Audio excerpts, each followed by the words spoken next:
এরপরে প্রশ্ন হলো, যেসব লাশ কবরে দাফন করা হয় না, যেমন পানিতে ডুবে মারা যায়, যার লাশের কোনো খবর থাকে না ইত্যাদি, তাদের কবরে আযাব হবে কিনা? খুব গুরুত্বপূর্ণ প্রশ্ন। কবরের আযাব এটা কি সত্য না অসত্য?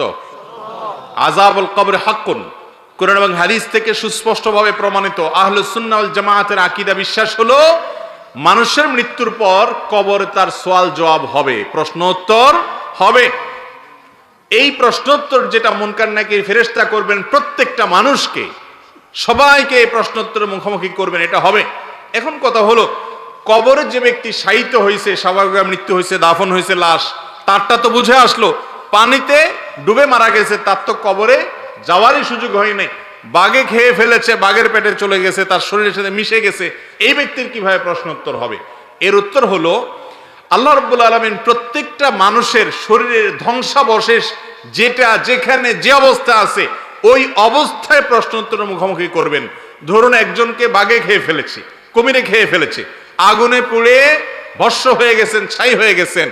ছাই হয়ে গেলেও তার শরীরের ওই ধ্বংসাবশেষ, ছাই থাকুক আর মাটি থাকুক, কিছু একটা আছে, যেটা আছে ওইটার মধ্যে আল্লাহ তাআলা অলৌকিকভাবে তার মধ্যে রূহ দিয়ে তাকে প্রশ্নোত্তরের মুখোমুখি করবেন। সেটা আমরা দেখবো না, বুঝবো না, উপলব্ধিও করবো না, কিন্তু প্রশ্নোত্তর হবে। এই জন্য কোরআনে কারিমে আল্লাহ রাব্বুল আলামিন এটাকে বলেছেন বারজাখ, ওমিন ওয়ারাইহিম বারজাখুন ইলা ইয়াউমি ইউবআসুন। মৃত্যুর পরে কিয়ামত কায়েম হওয়ার আগে যে জগৎটা আছে, এই জগৎটাকে বলা হয়েছে বারজাখ, মানে আড়াল। সেই জগৎটা হলো আড়াল আখিরাতের জন্য, ওই জগৎটা পার হয়ে মানুষ আখিরাতে যাবে। সেই বারজাখের জগৎটাতে কেউ কবরে থাকতে পারে, কেউ বাঘের পেটে থাকতে পারে, কেউ কুমিরের পেটে থাকতে পারে, কেউ ছাই হয়ে থাকতে পারে, কেউ পানিতে পচে গলে পানির সাথে মিশে যেতে পারে। যে যেখানে তার ধ্বংসাবশেষ থাকুক না কেন, সেটাই হলো তার জন্য বারজাখী জীবন। কিভাবে প্রশ্নোত্তর সেশন করবেন?